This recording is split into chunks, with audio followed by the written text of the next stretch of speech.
जा रहे हैं घूमने और आप लोगों को भी लेके चल रहे हैं मार्केट घुमाने के लिए। कुछ मतलब सामान लेना है माता रानी के श्रृंगार का। संडे को नवरात्रि है ना, तो इसीलिए हम जा रहे हैं।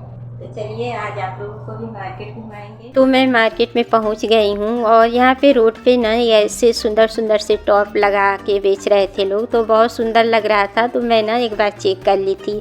वैसे हम लोगों की आदत है कुछ लेना हो या ना लेना हो, लेकिन एक बार देखते ज़रूर हैं। तो मुझे ना आज बहुत ज़रूरी चीज़ लेनी थी, उसी के लिए मैं मार्केट में आई हूँ और माता रानी के श्रृंगार का भी सामान लेना है।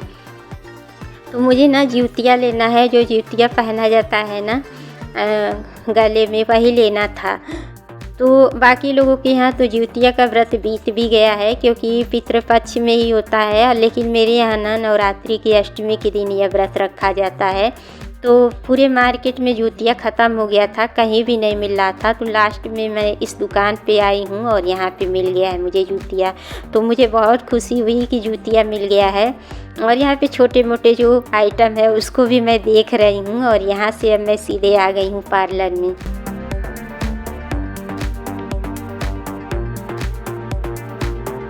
तो मुझे आज थ्रेडिंग बनवानी है और मेरी थ्रेडिंग तो बस त्योहारों पे बनती है। तो मैं सोची कि मार्केट जा ही रही हूँ तो ये काम भी करवा लूँ। और अभी ना पार्लर में भीड़ है, तो मैं थोड़ा सा ऐसे इधर उधर देख रही हूँ सामानों को कि क्या क्या मिल रहा है। तो ये लंबी वाली बिंदी ना मुझे बहुत अच्छी लग रही थी। तो अब मेरी बारी आ गई है और ये पार्लर ना बहुत बढ़िया पार्लर है, मतलब मेरी दोस्त का पार्लर है। और जब से मैं यहाँ पे रहती हूँ ना, मैं यहीं आती हूँ। तो ये मेरी दोस्त है और ये बोलती भी है कि तुम ना बहुत दिनों बाद आती हो, ऐसे मिलने के लिए नहीं आती हूँ। लेकिन क्या करें, घर से बहुत ज़्यादा दूर है ये पार्लर, तो इसीलिए मैं ज़्यादा आ नहीं पाती हूँ। और ना पार्लर में ही 7 बज गया है और त्योहार का टाइम चल रहा है ना, तो पार्लर में भी बहुत भीड़ हो रही है इस टाइम पे। तो वैसे माँ बेटी दोनों लोग पार्लर चलाती हैं, लेकिन इनकी बेटी की भी तबीयत ख़राब थी तो वो नहीं थी। तो पार्लर से अब मैं मार्केट में दोबारा आ गई हूँ, क्योंकि मुझे ना यहाँ से नेल पेंट लेना था और माता रानी का श्रृंगार का सामान भी लेना था। तो यहाँ पे देखिए कितनी सुंदर सुंदर चीज़ें मिल रही है। और मार्केट में आओ ना तो मन करता है सारी चीज़ें ही खरीद लूँ। तो यहाँ पे मेघना ये मेरे लिए नेल पेंट पसंद कर रही है। तो जो भी थोड़े छोटे मोटे सामान लेने थे वो लेके अब मैं घर जा रही हूँ। और मैं कुछ भी आप लोगों को दिखाई नहीं कि मैं क्या लाई हूँ क्या नहीं लाई हूँ। तो आप लोगों को नवरात्रि के पहले वाले दिन जो व्लॉग जाएगा ना, उसमें आप लोग को देखने को मिलेगा कि मैं माता रानी के लिए क्या क्या लाई थी। और ये नेक्स्ट डे की क्लिप है, मतलब सुबह का टाइम हो रहा है और मैं नाश्ता बनाने के लिए जा रही हूँ। और नाश्ते में आज ना मैं हरे प्याज की पकौड़ी बनाऊँगी। तो मेरे यहाँ हरा प्याज रखा हुआ था और कल से नवरात्रि शुरू हो जाएगी ना, तो मेरे यहाँ मतलब हम लोग लहसुन प्याज 9 दिनों तक नहीं खाते हैं। तो मैंने सोचा कि प्याज के पकौड़े ही बना लेते हैं। और सभी लोग घर पे ही हैं, बच्चे भी घर पे हैं, तो प्याज के पकौड़े मतलब एक स्पेशल नाश्ता भी हो जाएगा और प्याज मतलब हरा प्याज ख़त्म भी हो जाएगा। वैसे सूखा प्याज होता है ना तो उसको ख़राब होने का चांस नहीं रहता है, लेकिन हरा प्याज अगर फ्रिज में भी रहे ना तो ख़राब हो जाता है। तो यहाँ पे मैं प्याज को कट कर ली हूँ और उसके बाद से धुल रही हूँ। और प्याज को कट करने में धुलने में भी बहुत समय लग जाता है। तो बच्चे भी सो के उठ गए हैं, बच्चों की आज छुट्टी थी, घर पे ही थे बच्चे। और कल मैं ना जब मार्केट से आई ना तो मेरे पेट में बहुत तेज़ वाला दर्द शुरू हो गया, मतलब इतना भयंकर दर्द शुरू हुआ कि बर्दाश्त से बाहर था। उठना बैठना भी मुश्किल था, मैं उठ नहीं पा रही थी, तो खाना बनाना तो दूर था। तो दिन के ही जो खाना बचा हुआ था ना, वही खाना रात में ये लोग खा लिए थे। ये भी बोले कि हमें भी भूख नहीं है। और बच्चे भी ना, शाम को जब मैं मार्केट गई थी तो ये और बच्चे मिलके ना लाई भूजा होता है ना, वो सब ये लोग खा लिए थे, नमकीन बिस्किट वगैरह मुरमुरे। तो इन लोग का भी पेट भर गया था, तो इसलिए ये लोग बोले कि रात में कुछ मत बनाओ, जो बच्चा है वही हम लोग खा लेंगे। तो वही ये लोग थोड़ा थोड़ा खा लिए थे। तो मैं खाना रात में बनाई ही नहीं थी। और मतलब कुछ रात गए, मतलब मेरी तबीयत ठीक हुई, तो इस टाइम मैं अच्छी हूँ और यहाँ पे नाश्ता बना रही हूँ। तो देखिए समय का कोई भरोसा नहीं है। अचानक से पेट में ऐसा दर्द हुआ, ये भी नहीं था कि मैं मार्केट से कुछ खाई पी थी। मेरी आदत ही नहीं है, मैं कभी मार्केट में जाती हूँ तो कुछ भी नहीं खाती हूँ। सिर्फ घर से चाय पी के गई थी और वहाँ से आने के बाद ही मेरी तबीयत ख़राब हो गई थी।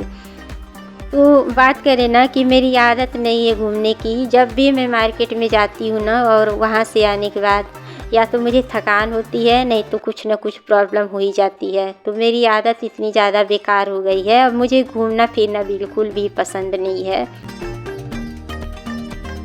बहुत लोगों को मार्केट में बार बार जाना घूमना फिरना पसंद है, लेकिन मैं तो बहुत कम, बहुत ज़रूरी काम होता है तभी जाती हूँ। इसी बात पे ना मेरे हस्बैंड जी नाराज़ भी हो जाते हैं कि तुम कभी कहीं भी जाना नहीं चाहती हो। लेकिन क्या करूँ, मेरे साथ प्रॉब्लम है, जब भी मैं बाहर जाती हूँ ना मेरी तबीयत ख़राब हो जाती है, इसलिए मैं बाहर जाना ही नहीं चाहती हूँ। तो ज़्यादातर चीज़ें तो मैं इन्हीं से मंगवा लेती हूँ।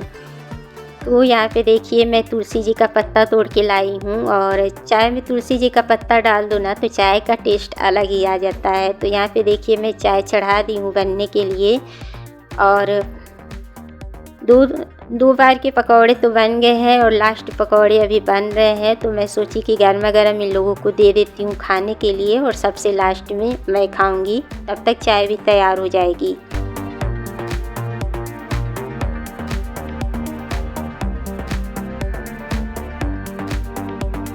तो यहाँ देखिए मेरा नाश्ता तैयार हो गया है, तो चलिए नाश्ता कर लेते हैं। और अभी अपना रात का टाइम हो गया है, तो कल नवरात्रि है ना, और यहीं पे मैं मतलब मंदिर बनाती हूँ, माता रानी की चौकी लगाती हूँ। तो आज ना मेरा बिल्कुल भी माता रानी का चौकी लगाने का मन ही नहीं हो रहा है। ऐसा समाचार ही आ गया घर से ना कि मन मेरा बहुत ज़्यादा दुखी हो गया है। मतलब अभी शाम की बात करिए तो शाम में ही ना मतलब मेरे दीदी के यहाँ से समाचार आया कि मेरे जीजा जी की बहुत ज़्यादा तबीयत ख़राब है और बहुत सीरियस केस हो गई है। वहाँ से डॉक्टर ने रेफ़र कर दिए हैं लखनऊ के लिए। तो जब से मैं सुनी हूँ ना मेरा मन बहुत ज़्यादा दुखी हो गया है, बार बार वही मन जा रहा है। तो किसी काम में मेरा मन ही नहीं लग रहा है कि मैं कुछ करूं या ना करूं। तो मैं बोली थी ना मेघना से कि इस बार चौकी नहीं लगाते हैं, मंदिर में ही सिंपल तरीके से पूजा कर लेते हैं। लेकिन ये बोल रही है कि नहीं मम्मी आप हर साल लगाती हो चौकी, तो इस बार भी लगाओ, माता रानी सब ठीक कर देंगी।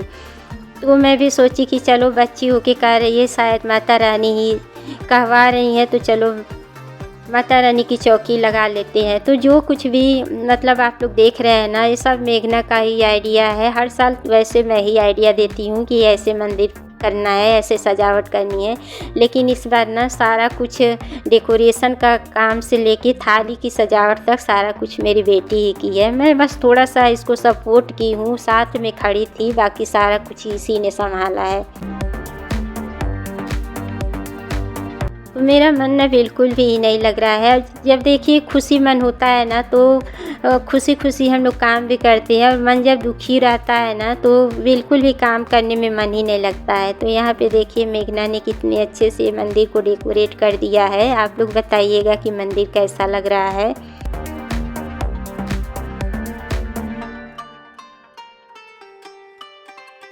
और तो इधर मेघना अपना मंदिर डेकोरेट करने का काम कर रही है, और मैं रात के खाने की भी तैयारी कर रही हूँ साथ में। और अब मंदिर डेकोरेट करने के बाद मेघना यहाँ पे थाली सजा रही है। और अगर वीडियो अच्छी लगी तो लाइक शेयर सब्सक्राइब ज़रूर करिएगा, और अपने प्यारे प्यारे कमेंट भी करिएगा कि मेरी वीडियो आप लोगों को कैसी लगती है। तो आज की वीडियो यहीं तक, मिलते हैं आप लोगों से नेक्स्ट ब्लॉग में, तब तक के लिए बाय बाय।